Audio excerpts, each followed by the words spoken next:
ఆఫీస్‌కి రావడం ఓకే కదా మేడం. మేము డిజిటల్‌గా పే చేసేది. బట్ ఇష్యూ రైజ్ అయిన తర్వాత మరి ఒకసారి వెళ్ళాలి సార్. మళ్ళీ లేదంటే సెకండ్ టైం చేసినప్పుడు కూడా సేమ్ ఇష్యూ అయింది మరి. ఎవరైనా ఆన్‌లైన్‌లో ఎందుకు పే చేస్తారు మేడం? రాలేకే కదా. మేము క్లియర్ చేయడానికి అది అవ్వదు సార్ మాకు. పన్ను బకాయిలు రాబట్టడంలో అధికారులు ఫుల్ బిజీ.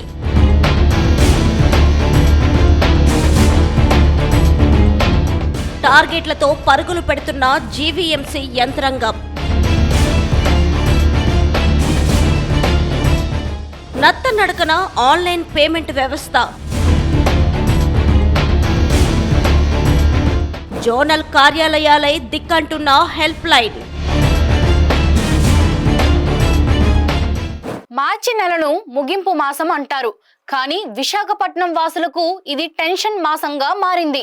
2025 నుండి 2026 వరకు ఆర్థిక సంవత్సరం ముగియడానికి కేవలం కొన్ని రోజులే సమయం ఉండడంతో జీవీఎంసీ రెవెన్యూ యంత్రాంగం యుద్ధ ప్రాతిపదికన రంగంలోకి దిగింది.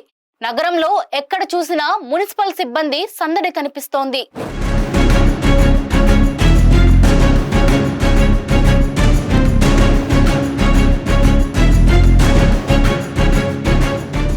మొత్తంగా రోజుకు 125 ఆస్తులను సీజ్ చేస్తూ అధికారులు రికార్డులు సృష్టిస్తున్నారు. మాధవధర వంటి ప్రాంతాల్లో ఇప్పటికే ఫ్లాట్లకు తాళాలు పడిపోయాయి. డిమాండ్ నోటీస్ నుంచి రెడ్ నోటీస్ వరకు అన్ని దశలు దాటిన వారిపై కనికరం చూపొద్దని స్పష్టమైన ఆదేశాలున్నట్టు తెలుస్తుంది. 100% వసూళ్లే లక్ష్యంగా కమిషనర్ గారు అధికారులకు గట్టి టార్గెట్లు విధించారు. 650 కోట్ల లక్ష్యాన్ని చేరుకునేందుకు మొండి బకాయిదారులపై చర్యలు చేపడుతున్నారు అధికారులు. ఇప్పటికే 1,36,149 మంది బకాయిదారులను గుర్తించి 1,10,136 మందికి జప్తు నోటీసులు జారీ చేశారు. నీటి పన్ను చెల్లించని 62,290 మందికి కనెక్షన్లు తొలగిస్తామని హెచ్చరించారు. ప్రస్తుతం 458.9 కోట్లు వసూలు కాగా 188.20 కోట్లు రావాల్సి ఉంది.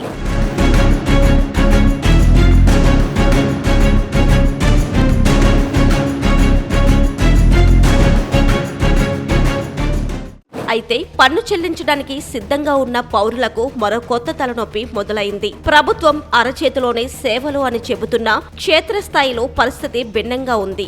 ఆఫీస్ పనుల మధ్య బిజీగా ఉండి ఎలాగైనా పన్ను కట్టాలని జీవీఎంసీ వెబ్సైట్ ఓపెన్ చేసి బకాయి మొత్తంలో కొంత చెల్లించిన తరువాత పేమెంట్ సక్సెస్ అయింది, కానీ వెబ్సైట్ లో మాత్రం బకాయి అలాగే చూపిస్తుంది. పోనీ మొత్తం కట్టద్దామన్నా అప్డేట్ కావడానికి పట్టే సమయం అతడిని అయోమయంలో పడేసింది. ఆన్లైన్ లో కొడితే అప్డేట్ కాదు, పోనీ హెల్ప్ లైన్ నంబర్ 180042500009 కు ఫోన్ చేస్తే అక్కడ స్పందన ఉండదు. ఒకవేళ కాల్ కలిసినా మాకు తెలియదు, జోనల్ ఆఫీస్ కే వెళ్ళండి అనే సమాధానం వస్తుంది. మరి అలాంటప్పుడు డిజిటల్ సేవలు ఎందుకు అని ప్రశ్నిస్తున్నారు నగరవాసులు.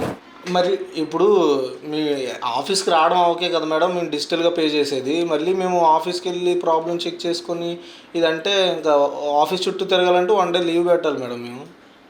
బట్ ఇష్యూ రైజ్ అయిన తర్వాత మరి ఒకసారి వెళ్ళాలి సార్. మళ్ళీ లేదంటే సెకండ్ టైం చేసినప్పుడు కూడా సేమ్ ఇష్యూ అయింది మరి. ప్రాబ్లం ఎక్కడ సార్? అవును, ప్రాబ్లమే. నేను అంటుంది అదే. ఇప్పుడు ఆల్రెడీ సేమ్ ఇదే ప్రాబ్లం రిపీట్ అయిందనుకోండి, ఎవరైనా ఆన్లైన్లో ఎందుకు పే చేస్తారు మేడం? రాలేకే కదా. ఇప్పుడు దానికి ఒక ఇష్యూ క్రియేట్ అయ్యి మళ్ళీ మేము ఆఫీస్కి రావాలంటే అది మా ఇష్యూ కాదు కదా మేడం. మేము తిరగడానికి డబ్బులు పేమెంట్ చేసిన రిసిప్ట్ వచ్చింది, ప్రింట్ తీసుకున్నాం. ఇప్పుడు అది ఒకవేళ మేము డబ్బులు కట్టకుండా ఏదో ప్రాబ్లం అయిందంటే ఓకే, డబ్బులు పే చేసి అంటే మీ అకౌంట్ తీసుకున్న తర్వాత కూడా అక్కడ అప్డేట్ అవ్వట్లేదంటే అది మా ప్రాబ్లం కాదు కదా. మీ ప్రాబ్లం అని చెప్పట్లేదు సార్. ఇష్యూ ఒకవేళ అందులో ఉంటే మేము క్లియర్ చేయడానికి అది అవ్వదు సార్. మాకు యాక్సెస్ లేదు. ఓన్లీ జస్ట్ మీరు ఒకవేళ కాంటాక్ట్ అయినా మమ్మల్ని ఎక్కడ పంపించాలని జోనల్ ఆఫీస్ గట్ట చెప్పగలం, కానీ మేము క్లియర్ చేయడానికి అవ్వదు సార్. ట్యాక్సెస్ పేమెంట్స్ గట్ట. అవునా? ఏదైనా అవును సార్. ఓన్లీ ఇది గ్రీవియన్స్ కంప్లైంట్స్ మాత్రం అవుతుంది సార్. ఇప్పుడు ఇది కూడా ఒక గ్రీవియన్సే కదా మేడం. అంటే సార్ ట్యాక్సెస్ అయితే అవ్వదు sir. Only sanitation, dogs issue, అలాగే street lights, some type of complaints మాత్రం అవుతాయి సార్ మా దగ్గర. ట్యాక్స్ రిలేటెడ్ మీరు అలాంటివి ఏం చేయలేరు అంతేనా? ఓకే. ఇప్పుడు మాది వార్డ్ 9లోకి వస్తుంది మేడం. మాది ఏ జోన్లోకి వస్తుంది ఆఫీసు? అదేనా చెప్పగలరా? HB colony madam, Simhadripuram. HB అండి, housing board colony, HB colony near Seethammadhara. Ward number 15 వస్తుంది సార్. జోన్ 3 అంటే అస్లిమెట్ ఉంది కదా సార్. అస్లిమెట్ ఇక్కడ కాంప్లెక్స్ దగ్గరలో. అవును, అక్కడికి వెళ్ళాలి సార్. ఓకే. అంటే కాంప్లెక్స్ దగ్గరలో మెయిన్ ఆఫీస్ ఉంది, దాని బ్యాక్ సైడా జోనల్ ఆఫీసు? కాదు సార్, మేము ఇప్పుడు మీరు చెప్పింది మెయిన్ ఆఫీస్కి వెళ్ళమేనా?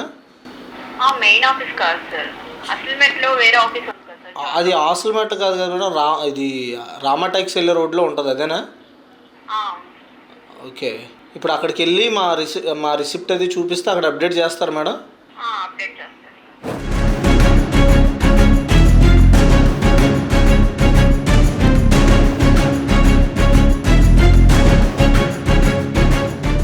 అధికారులు వసూళ్లపై చూపే శ్రద్ధను ఆన్లైన్ పేమెంట్ గేట్వేలను రియల్ టైంలో అప్డేట్ చేయడంపై ఎందుకు చూపడం లేదు? డిజిటల్ ఇండియా, డిజిటల్ ఆంధ్రప్రదేశ్ అని నినదిస్తున్న తరుణంలో ఒక సాధారణ ఆస్తి పన్ను అప్డేట్ కావడానికి కార్యాలయాల చుట్టూ తిరగాల్సి రావడం సాంకేతిక పరాజయం కాదా?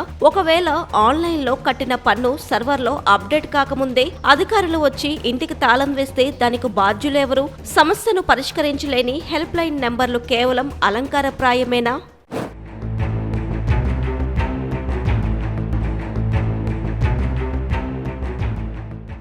మార్చి 31లోగా పన్ను కట్టకపోతే జప్తు తప్పదని హెచ్చరిస్తున్న అధికారులు ప్రజలు పన్ను కట్టడానికి సులువైన నమ్మదగ్గ మార్గాలను ఏర్పాటు చేయడంలో ఎందుకు విఫలమవుతున్నారు అనేది జీవీఎంసీ అధికారులే చెప్పాలి.